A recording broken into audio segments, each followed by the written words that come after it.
You have 7 days to remove all poultry from your property or face daily fines of $200. That was the letter I found stuffed in my mailbox one Tuesday morning, printed on thick paper with the HOA logo embossed in red at the top. It felt almost ceremonial, like they wanted it to look as important as a court summons. And right at the bottom, in swirling blue ink, was Diane's signature, HOA president, neighborhood enforcer, and self-declared guardian of suburban order. My hands trembled as I read it again, though not from fear, just rage. I'd lived in this neighborhood for 6 years. Quiet cul-de-sac, well-kept lawns, kids on bikes in the summer. It was the kind of place where people waved at you while walking their dogs and where barbecues on long weekends were almost a requirement. And for the last 2 of those 6 years, I'd had chickens in my backyard, 5 little hens, each with names and personalities as distinct as any dog or cat. Hazel, Penny, Dot, Ruby, and Goldie. They were my pets. They laid eggs, sure, but they were also companions. I fed them every morning.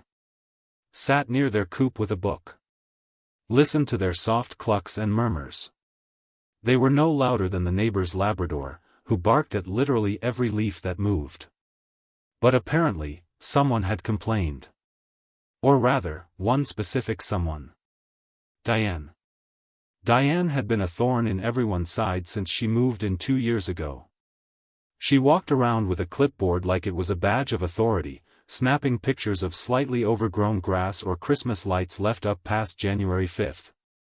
She once cited a neighbor for having too many garden gnomes. Another time, she asked a veteran to take down his flag because it wasn't on an approved pole. The woman was a rulebook with legs. I hadn't had any direct run-ins with her until now, but I knew she didn't like my chickens. She'd made comments in passing, not very sanitary, are they, or, I do hope you're not attracting rats. But I figured as long as they were clean, quiet, and didn't bother anyone, we were fine. After all, several of my immediate neighbors loved the girls. One even bought eggs from me every weekend. Still, I took the letter and marched right to the next HOA meeting. It was held in the community clubhouse, one of those sterile rooms with stackable chairs and the faint scent of lemon disinfectant. I sat through 15 minutes of budget talk and pool repairs before Diane called for community concerns. That was my cue. I stood up, held the letter up for everyone to see, and said, I want to talk about this. Diane's smile was thin and cool. Please state your concern. You're threatening to fine me for having chickens, pets that have been with me for 2 years. They're not noisy. They don't run loose. They're cleaner than half the dogs in this neighborhood. She folded her hands like a teacher dealing with an unruly student. According to HOA Regulation 4.6, subsection B, livestock and farm animals are prohibited within community limits. They're not livestock. They're hens. And they're pets. A man in the back, James, who lived 3 houses down, raised a hand. I live next to her. I've never had an issue. I think it's nice to have fresh eggs being shared around. Diane didn't flinch. Regardless of how pleasant it may seem, the rules are clear. If we allow this exception, what's next? Goats? Pigs? Now you're being ridiculous, I shot back. They're 5 small hens, and they live in a professionally built coop. She sighed, like someone being forced to explain gravity to a stubborn child. I understand your passion, but this is a matter of order and precedent. We can't allow one household to violate the charter because they think their situation is special. Then came the vote. There were 5 board members. Diane, of course, was one. 2 others clearly followed her lead like ducklings. The other 2, James and a woman named Maria, voted in my favor. 3-2. I lost. I didn't sleep much that night. I kept imagining the chickens being taken away, or worse, imagining what I'd do with them if I couldn't find a place. I hated the thought of giving them up. They had routines, comfort, a place they understood as home. Hazel always hopped up on the perch first. Goldie did a funny little shuffle when she saw me coming with feed. These weren't farm animals. These were personalities. In the end, I gave them to my friend Melissa. She had a small property outside the city, with a garden and plenty of space. She promised to keep them together, send me photos, and let me visit anytime. When I dropped them off, I cried in the car for 15 minutes before I could even start the engine. For a few weeks, I tried to let it go. I kept my lawn even neater. I tried not to think about the empty coop. But every time Diane passed my house with that smug little strut, clipboard under her arm, something inside me simmered hotter. It wasn't about chickens anymore. It was about control. About the fact that one woman with a title and a rulebook could erase something meaningful from my life in the name of aesthetics. I didn't want revenge. But I wanted something better.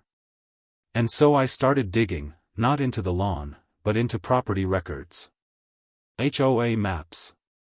Zoning regulations. If they could play by the book, so could I. I pored over public files in the evenings, sipping coffee and taking notes. I looked at parcels, ownership records, tax maps. It was a rabbit hole of bureaucracy.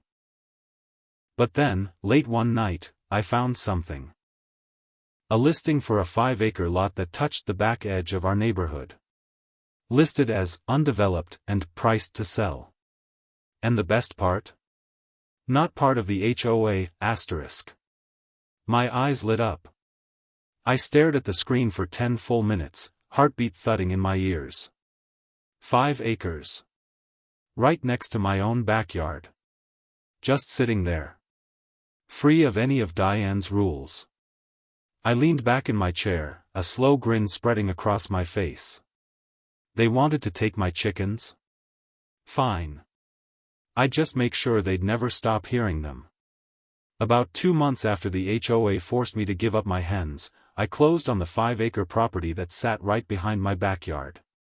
The process was smoother than I expected.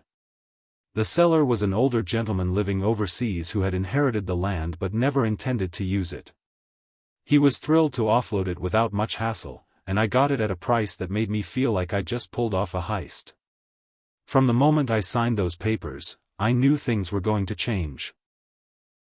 My original property, the one still under the HOA's tight grip, ended just before the line where this newly acquired land began.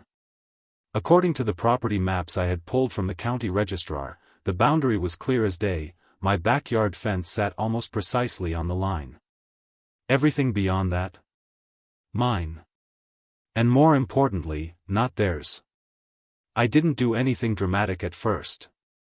I wanted to move smart, not fast. I started with some soil tests, then brought in a landscaper to do light clearing work, nothing too noticeable, nothing that would send Diane into one of her clipboard-fueled frenzies. I told curious neighbors I was just trying to figure out what to do with it. Technically not a lie. But in the background, I was already in talks with a local co-op called Sunny Roost Egg Company. They were a community-based free-range egg operation, organic, ethical, locally sourced, all the buzzwords. Their whole model was built around movable chicken coops and small-scale partnerships. When I called and told them I had 5 acres of clean, unused land 5 minutes from the Saturday farmers market, the owner, a woman named Carla, nearly shouted into the phone. "We've been trying to get closer to the city for years," she said. "That kind of space is perfect. Especially if you don't mind a few hens running around." I laughed harder than I had in weeks. Let's just say I welcomed the idea. We met for coffee, hammered out details, signed a lease. They'd pay me monthly rent, maintain the land, handle all operations and upkeep. I wouldn't have to lift a finger. And in return, my property would be home to hundreds of chickens, all legal, all clucking away just outside the jurisdiction of the HOA's precious bylaws. About a month later, the transformation began. Carla and her team brought in modular coops, sleek, low-profile wooden structures with attached wire runs and automatic feeders. Then came the hens. Rhode Island Reds, Australorps, Barred Rocks, and Buff Orpingtons, all scratching at the fresh earth and pecking at bugs like they'd just been sprung from a concrete cell. It was beautiful. I stood by the back fence every morning with a cup of coffee and watched them roam. Dozens of birds, maybe more, spreading out across my land, the golden morning light catching their feathers. The smell of fresh hay drifted through the air, mixing with the earthy scent of soil and pine. It felt alive. Real. But the best part? I knew Diane could see them. From the second story of her house, her bedroom window had a clear view into the area behind mine. I caught her one morning, squinting through a pair of binoculars from behind her curtains. It didn't take long for her to march over. She came huffing down the sidewalk one afternoon like a storm in Sensible Flats, clipboard clutched in one hand, HOA binder in the other. I was watering the potted herbs on my porch when she arrived, jaw clenched so tight I thought she might bite through her teeth. "I need to speak with you about the chickens," she said, no greeting. I took a long, casual sip of my lemonade. "Which ones?" She gestured toward the back of my property like it was on fire. Those asterisk ones. That asterisk farm you've set up." "Oh," I said, pretending to think. "You mean the free-range egg operation on my private land?" "That land is part of the neighborhood," she said, flipping through her binder. "We have rules." I leaned against the railing, perfectly calm. "Actually, that land falls outside the HOA's official boundary. I double-checked before purchasing." "Want me to get the county zoning maps?" She paused. That flicker of uncertainty was everything. "No. No need," she said, though her voice lost some of its steel. "It's just that we've received complaints. Smell. Noise. Chickens wandering near the property line." "They're contained," I replied. "And the noise? You mean the soft clucking? Maybe that's less of a nuisance than Mr. Whitaker's 4 yapping chihuahuas." Her jaw worked in silence. I didn't even give her time to form another sentence. "Look, Diane," I said, sweet as pie, I tried to keep things quiet. "You're the one who pushed me. All of this? It's 100% legal. And I'm being paid to let it happen. So unless you have some new superpower that extends HOA laws beyond your border, I'd suggest taking it up with the wind." She stormed off, but not before I caught her muttering something about the degradation of the community. I almost invited her back to try a fresh egg. That weekend, Sunny Roost put up a small wooden sign by the edge of the property. It read, "Sunny Roost Egg Company, pasture-raised eggs, fresh daily ****. A little farm stand was added soon after. Just a small table with a lockbox and some cartons of eggs. Then came the sunflowers, planted around the perimeter, followed by basil and lavender in neat rows. It became something more than just a rebellion, it became a community gem. Families stopped by to pick up fresh eggs. Parents brought their kids to see the chickens. Teenagers took selfies among the sunflowers. It was wholesome, beautiful, and it drove Diane absolutely insane. She sent emails to the county. Complaints. Demands for inspections. Carla handled every one of them with a smile and a folder of paperwork. Every regulation met, every permit filed.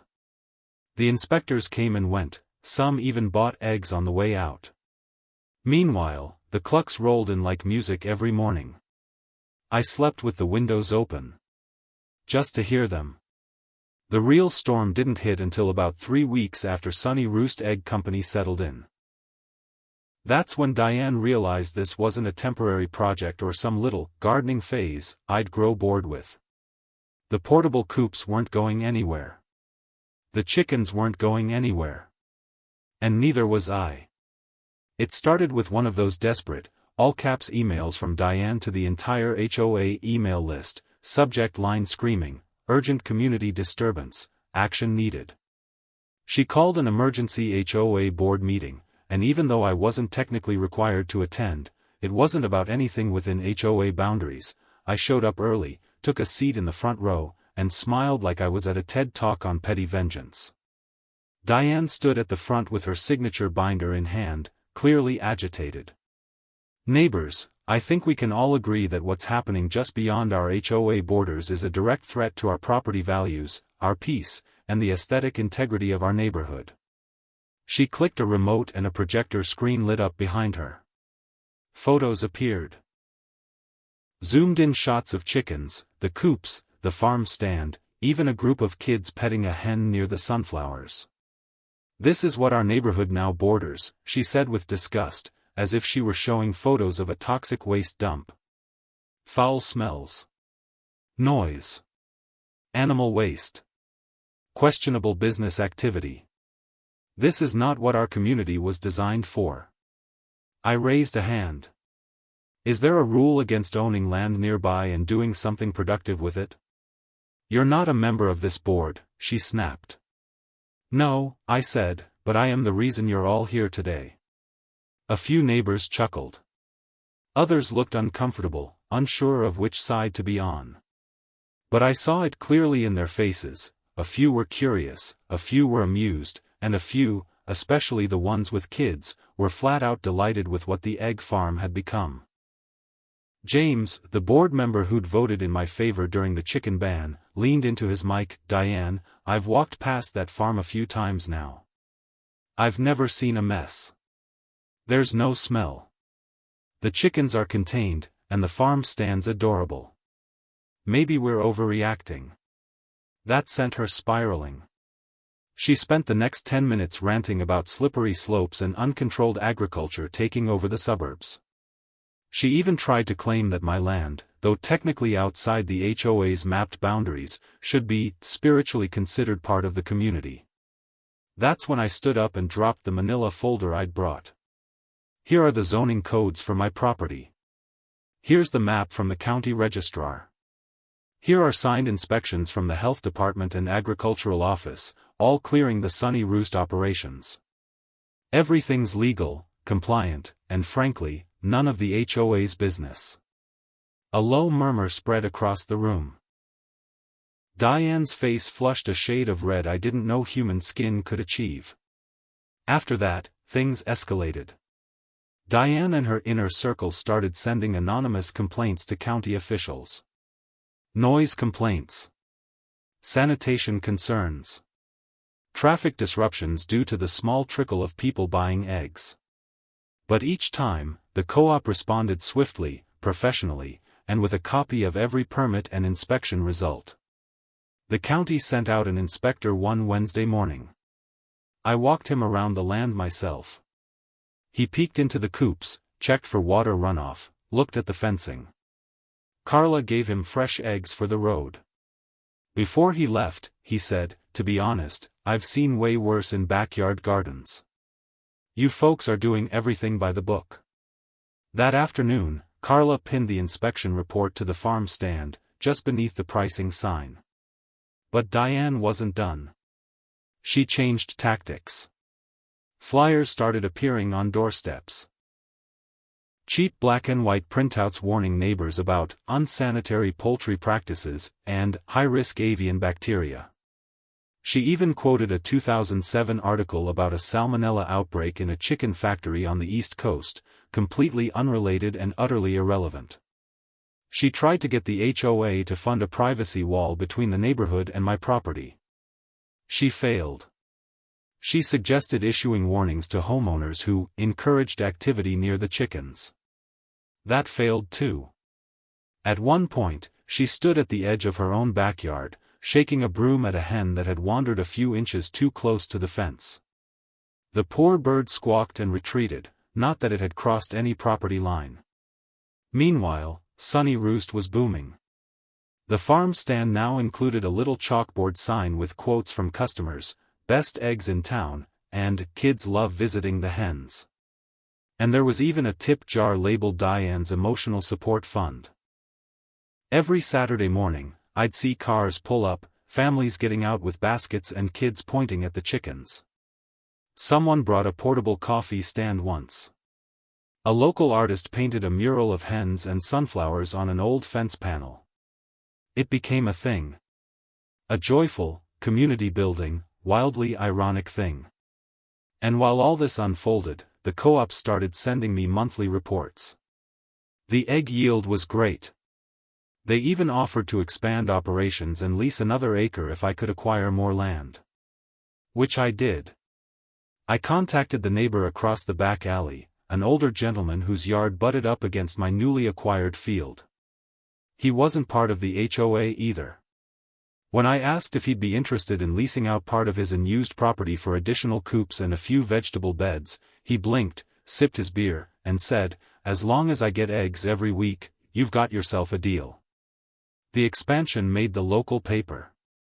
The headline read, "Suburban Egg Farm Brings Life and Laughs to Quiet Neighborhood."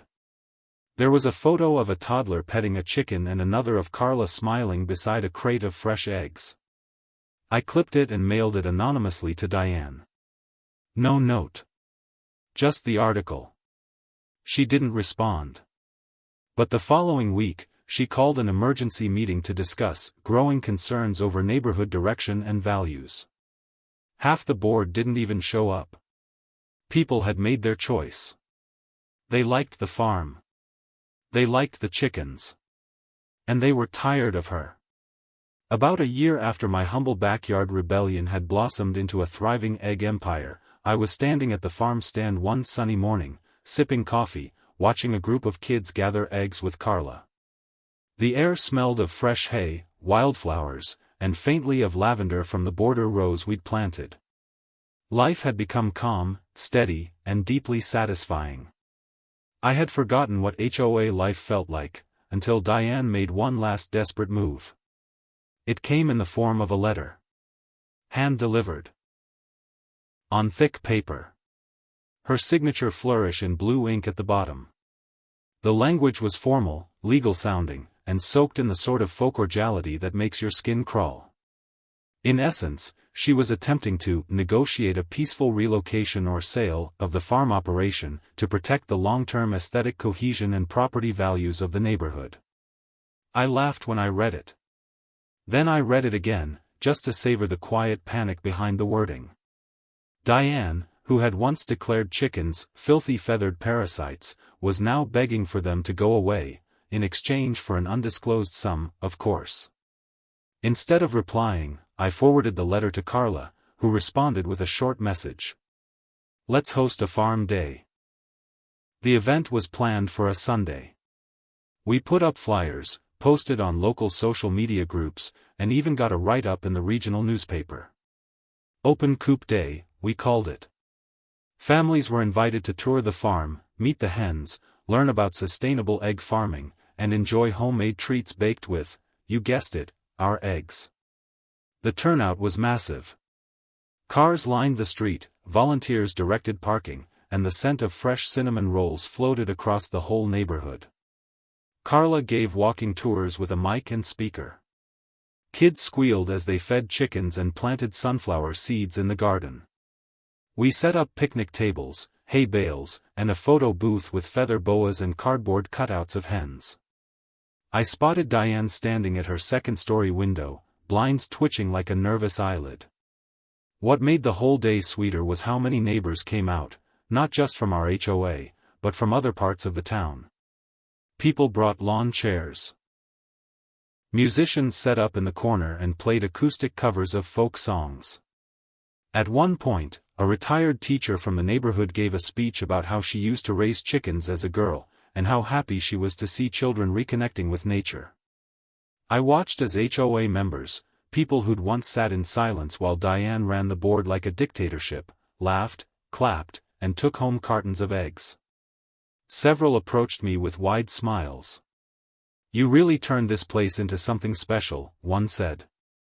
"Never knew I'd enjoy a chicken farm this much," another added. Even James from the HOA board came by with his wife and grandson. "You made your point," he said, laughing. And I think you made the neighborhood better for it. The following week, Diane resigned from the board. No fanfare. No dramatic speech. Just a curt email. Effective immediately, I am stepping down from the HOA board to focus on personal matters. Nobody was surprised. Her control had been eroding for months. When she lost the support of her last loyal board member, her cousin, ironically, it was just a matter of time. The new board was elected quietly. The first order of business? Easing the HOA's strictest and most arbitrary restrictions. While they couldn't bring back chickens to lots within the HOA boundary, they did allow for backyard beekeeping and herb gardens. One family started growing tomatoes on their front lawn. Another installed a rainwater collection system. The neighborhood started feeling less like a place of rules and enforcement and more like a community. People talked more. Laughed more. They walked over to the farm stand not just for eggs, but to chat with each other. A few teens from the neighborhood asked Carla if they could intern for the summer to learn about farming. She welcomed them with open arms. As for the farm itself, we expanded again. The neighbor 2 lots down had watched everything unfold with quiet amusement. One day, he approached me and asked if I was interested in buying his unused acre. The price was fair. The deal was simple. Within a month, we had doubled the garden space and added a second farm stand for produce. I wasn't just collecting land at that point, I was building something. A sanctuary. A quiet revolution built from soil and feathers and stubbornness. Occasionally, I'd hear Diane's garage door open and see her shuffle out to get her mail. We never spoke. But I imagined, sometimes, what she must have thought, watching her once tightly controlled neighborhood transform from a grid of conformity into something a little messier, a little more alive. And maybe, deep down, she knew she had played a part in it. Without her fight, without her threats and her rules, I never would have bought that land. Never would have met Carla. Never would have started the egg farm. Sometimes your enemies give you the best gifts, by trying to take away something you love. One night, long after the sun had set and the chickens were cooped up for the evening, I sat on my back porch with a cold drink. The air was still warm, the cicadas buzzing softly. A gentle breeze rolled through the lavender rows, and I could hear the hens clucking sleepily in the distance. Carla joined me, dropping into the chair beside mine. She held a clipboard full of notes, plans for a pumpkin patch in the fall, maybe even a weekend market. "You think they'll keep fighting us?" she asked. I sipped and smiled. "They can try. But we're not going anywhere." She nodded. "Good. Because neither are the chickens." We laughed. The kind of laugh that only comes after a long battle that ended better than you ever expected. Out there, just beyond the porch light, hundreds of hens slept in peace. The land was quiet. But alive. I didn't just win. I changed everything. And it all started because someone told me I couldn't keep a few chickens.